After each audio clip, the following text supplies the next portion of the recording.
All right, let's answer the question because everything has been leading here. What actually happened in 1844? And before we explain it, I want to acknowledge something. This is the part where most people get stuck, not because it's wrong, but because it's misunderstood. Because when we hear a date like 1844, we expect something obvious, something visible, something you can point to and say, that's it.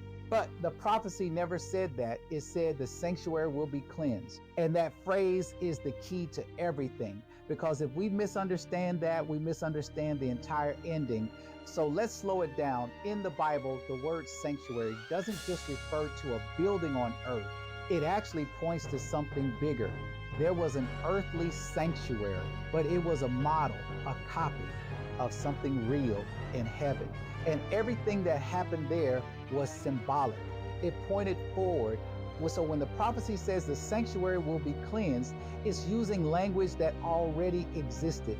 Because once a year in the earthly system, there was a specific day, the Day of Atonement. And on that day, the sanctuary was cleansed, not because it was dirty, but because it represented something deeper. It was about dealing with sin, setting things right, bringing things into the open. So now bring that back to the prophecy.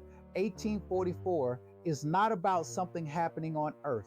It's about something beginning in heaven, a new phase, a moment where God begins dealing with sin in a final, complete way. Sometimes it's described like this, a judgment, but not the way most people think.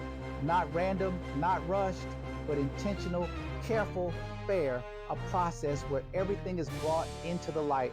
And I'll be honest, this changed how I saw that date because it stopped feeling random and started fitting the same pattern we've seen the whole time: precise, consistent, purposeful. And whether you agree with it or not, that's the actual claim, not hype, not speculation, just the explanation. So now the question shifts again, not does 1844 make sense, but what does it mean if this is true?